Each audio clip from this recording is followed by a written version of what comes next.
రా కూర్చో. పర్వాలేదు.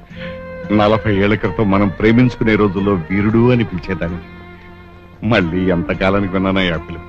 పిలిచేలా చేశాడు ఆయన నీ మనవడు. నా మనవడా? ఏం చేశాడు? వాడు చాలా బుద్ధిమంతుడే. అదే అదే, ఎక్కడికి పోతాయి చవట బుద్ధులు? అన్ని తాత పోలికలే, బుద్ధావతారం. ఏమిటోయ్ ఉంగబుద్ధి పెట్టావు అందగాడా? నీ మనవడిని అన్నాను లేవోయ్. నన్ను కాదా? అయితే పర్వాలేదు. ఇంతకీ ఏం చేశాడు నా మనవడు? పుంసా మోహన రూపాయ అన్నట్లు అంత అందంగా ఎవడ పుట్టమన్నాడో నీ మనవణ్ణి. నా మనవరాలు నీ మనవణ్ణి చూసి మనసు పారేసుకుంది. అంటే ప్రేమిస్తుందా? మనసు పారేసుకోవడం అంటే అదే కదా ఈ బుద్ధు. నీ మనవరాలు నా మనవని ప్రేమిస్తుంది అంటే పిచ్చి సంతోషంగా ఉందా? సంతోషపడితే ఏం లాభం? వాళ్ళిద్దరికి పెళ్లి చెయ్యాలి కదా. వీరు మనిద్దరి ప్రేమ ఎలాగూ ఫలించలేదు, పిందెలోనే రాలిపోయి. మన పిల్లలైనా ప్రేమించి పెళ్లి చేసుకుంటే మనం ఆను మగలం కాలేకపోయినందుకు కనీసం అయిన వాళ్ళమైనా అవుతాం. అలాగేనా? తప్పకుండా వాళ్ళకి పిలిచాను. ఎలా చేస్తావోయ్? నీ మనవడు కూడా నా మనవరాలు ప్రేమించాలి కదా. దాందే ఉందో. ఒరే మనవడు, నువ్వు జానకి గారి మనవరాలను ప్రేమించబోయ్ అంటాను, ప్రేమించేస్తాడు. బుద్ధు ప్రేమ పుష్పం లాంటిదోయ్, దానంతట అది వికసించాలే గాని నువ్వు నేను చెప్తే పుట్టదు. మరైతే ఎలా? ప్రేమ పుట్టేలా చెయ్యాలి. వీరుడు, ఒక్కసారి మనం ప్రేమించుకున్న రోజుల్ని గుర్తు తెచ్చు. అసలు మనం ఎలా ప్రేమలో పడ్డామో నీకు గుర్తుందా? ఎందుకు లేదా? మైసూర్ ఎడ్ల బండి మీద నువ్వు, ఒంగోలు ఎడ్ల బండి మీద నేను సంతకు వెళ్తాను. నీ బండి ఇరుసు విరిగిపోయింది, దాంతో నా బండి ఎక్కావు. నీ చేతులు పట్టుకుని బండి ఎక్కించాను. కళ్ళు కళ్ళు కలిసి బండి కుదుపులకి ఒకళ్ళ మీద ఒకళ్ళ పడ్డాం. దాంతో బండి మించి కింద పడిపోయాం. ఆ పడ్డం ప్రేమలో పడ్డాం. పర్వాలేదే, మన ప్రేమని ఆ రోజుల్ని మర్చిపోయావేమో అనుకున్నాను. గుర్తుందన్నమాట. మరింకే అదే దారిలో వెళ్ళు. అలాగే, వాళ్ళిద్దరిని ఎడ్ల బండి ఎక్కించి సంతకు పంపించేద్దాం. అలాగే జీడీలు పప్పుండలు కొనుక్కోమని చెరో పావలా కూడా ఇచ్చి పంపిద్దాం. అలాగే తప్పకుండా ఇచ్చి పంపిద్దాం. వీరుడు, నీకు బొజ్జ పెరిగింది గాని బుద్ధి పెరగలేదు. అదేమిటా? ఈ రోజుల్లో పిల్లలు ఎడ్ల బండికి సంతలకు వెళ్లేవాళ్ళ? మరి సైకిల్ ఎక్కి కాలేజీలకు వెళుతున్నారు కదా. అవును. నీ మనవడు నా మనవరాలి సైకిల్ ఎక్కాడనుకో, డబుల్ సార్ బ్రహ్మాండం. కళ్ళు కళ్ళు కలవడం, ఆ తర్వాత సైకిల్ గతుకులో పడ్డం, ఒకళ్ళ మీద ఒకళ్ళు పడ్డం, తర్వాత ప్రేమలో పడ్డం. కరెక్ట్. అయితే వెంటనే నా మనవని నీ మనవరాలు సైకిల్ ఎక్కమని పంపించేస్తాను. అలా చెప్తే ఎక్కుతాటోయ్. మరి ఏం చెప్తే ఎక్కుతాడే? నీ గడియారంలో టైం వెనక్కి తిప్పేయి. తిప్పాను అనుకో. కాలేజీకి ఇంకా టైం ఉందనుకుంటాడు నీ మనవడు. ఊళ్ళో కుర్రవాళ్ళంతా కాలేజీకి వెళ్ళిపోతారు. నీ మనవడి సైకిల్లో గాలి తీసి అప్పుడు వేరే దారి లేక నా మనవరాలి సైకిల్ ఎక్కుతాడు నీ మనవడు. ఆహా, ఇప్పుడు అర్థమైంది. చాలా బాగుంది. సైకిల్ కి గాలి కొట్టడం అంటే కష్టం, కానీ తీసేయడం ఎంత పట్. అలాగే గాలి తీసేస్తాను, వాళ్ళిద్దరిని ప్రేమలో తోసేస్తాను. ఈ వీరయ్య ద్వారా తడాకా ఏమిటో చూపిస్తాను.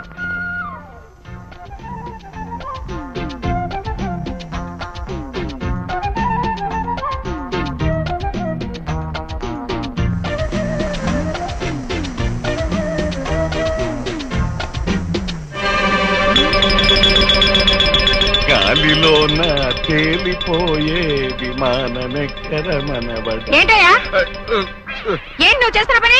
పిల్లాడు కాలేజీకి వెళ్ళని తయారవుతుంటే పిల్లాడి సైకిల్ గాలి తీసేస్తావా? అసలు నీకు బుర్ర ఉందా? ఆహా, బుర్ర పని చేస్తుందా అంట. గాలి ఎందుకు తీసావు చెప్పు మరి కదులు. అబ్బే ఉత్తిరేనే, గాలాడక ఒక్కపోస్తుంటేను.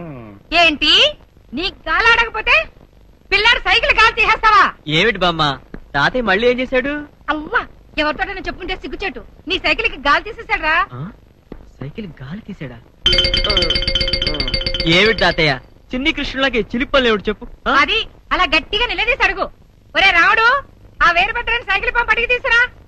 ఒరే రావుడు, ఎక్కడ తెచ్చావురా? తాతయ్య, అసలు నీకెందుకు ఇలాంటి పనులన్నీ? ఒరే మనోడు, ఇప్పటికే మీ బామ్మ నాకు వేడి వేడి కందులు పెట్టింది, నువ్వు కూడా కందులు పెట్టకరా. అదంతా నాకు తెలియదు. ఇప్పుడు నీ కాలేజ్కి ఎలా వెళ్ళాలి? ఇవాళ ఒక్కరోజు ఏదైనా ఫ్రెండ్ సైకిల్ ఎక్కి వెళ్తా. పంపు కొట్టవయ్యా, కొట్టు. ఏమిటి 60 ఎకరాల ఆసాముని నేను పప్పు కొట్టాలా? 60 ఎకరాల ఆసాం అయితే సైకిల్ గాలి ఎందుకు తీస్తావు? కొట్టవయ్యా, కొట్టు. ఓన్లే బామ్మ, తాతయ్య ఏం కొడతాడు, నేనే కొట్టుకుంటాను, తొందరగానే అవుతుంది. అదేం కుదరదు. ఇంకొకసారి గాలి తీయకుండా ఉండాలంటే గాలి కొట్టడం ఎంత కష్టమో ఆ మనిషికి తెలిసి రావాలి. అలా పందిరిగుందా నిలబడి చూస్తావే? కొట్టవయ్యా, గాలి కొట్టు. టిఫిన్ చేద్దు గాని. దీంతో కందులు తినేదానికంటే గాలి కొట్టడమేనయ్యా.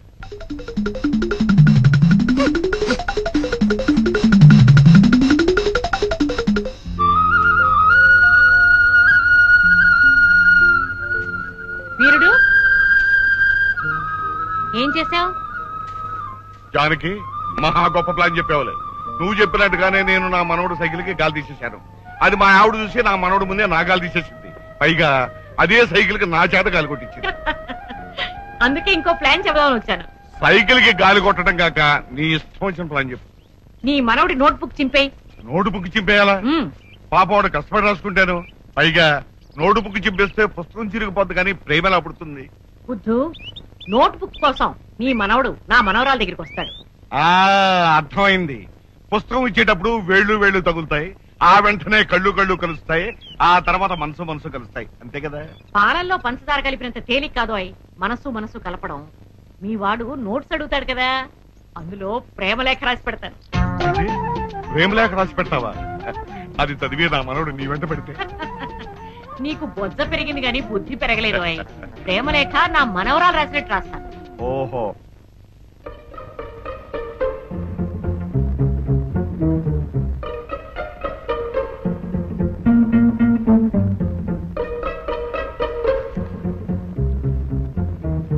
తమలపాకుల గురించి రాసుకున్నావా?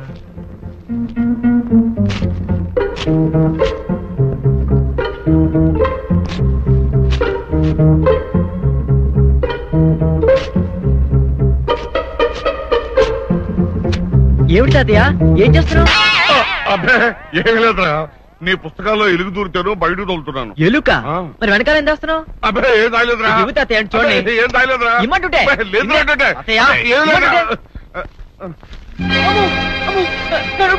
కష్టపడి రాసుకున్న నోట్బుక్. మీ నాన్నమ్మను మాత్రం పిలుపు వచ్చిందంటే నాకు దారుణమైన కదులు పెడుతుంది. ఏంట్రా ఏంట్రా చూడు బామ్మ, పరీక్షల దగ్గర పడుతుందని కష్టపడి రాసుకున్న నోట్స్ ఎలా చింపేశాడో చూడు. ఏందయ్యా ఇది?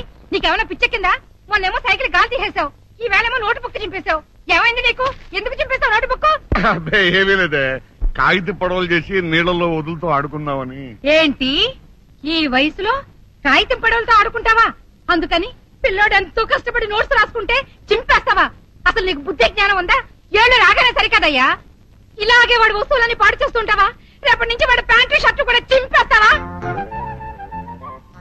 ఆ ఐడియా ఇంకా ఇవ్వలేదే. ఐడియా ఇవ్వడమేంటి? అబ్బాయి ఏమి లేదు, ఏదో ఒకటి అనాలి కదా అని అనేసాను.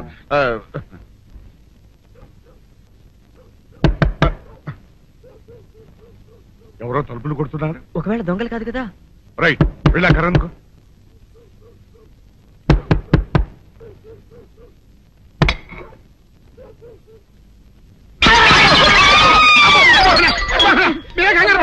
ఇడు మా అబ్బాయి బుల్ రాజు చనిపోయింది రాజుని. మరి ఏమిటి ఇలా వచ్చారు? ఏం లేదండి, పూర్వం చక్రవర్తులు దొంగలు పట్టుకోవడానికి మారు వేసాల్లో తిరిగేవారు కదా, అట్టాగే ఈ ఊరు పేషెంట్ని కదా దొంగలు కాపలా గాయడానికి మారు వేసాల్లో తిరుగుతామని వస్తున్నాం. మీ ఇంటి నుంచి కేకలని పడ్డాయి. ఏంటా అని తలుపు కొట్టాం. ఇంకా నయం బుర్ర పగిలింది కాదు. అవును, ఏంటి అరుపులు? మీరే చెప్పండి ప్రెసిడెంట్ గారు. మొన్నేమో పిల్లాడి సైకిల్ గాలి తీసేశాడు, ఈ వేళేమో వాడు నోటు పుస్తకాలన్నీ చింపేశాడు. ఏమయ్యా ఏంటిదే? ఎంత వయసు వచ్చినా కానీ సంటి పెట్టలాగనో బుద్ధి లేకపోతే కింద వస్తుంది డాడీ. బుద్ధి బుద్ధి అనాలి. తెలేరా బుద్ధి? ఇదిగో ఈ నోటు చించేసినందుకు గాను మళ్ళీ ఆ నోటు తిరగరాయాలని నేను నీకు సెట్ చేసేసానయ్యా. కరెక్ట్. అది ఎలా కుదురుతున్నాయ్యా? నాకు చదవడం తప్ప రాయడం రాదే. ఇది క్లిష్టమైన సమస్య డాడీ. ఏమీ కిలసడమైన పరిస్థితి కాదు. ఆయన చించిన ఎన్ని అంటిస్తాడో నువ్వు వాటిని చూసి మళ్ళీ నోటు తిరగరాయి. నోటు రాయడం నేర్చుకున్నట్టు ఉంటది, ప్రజా సేవ చేసినట్టు ఉంటది. ఇదేం బాగోలేదు డాడీ. తప్పు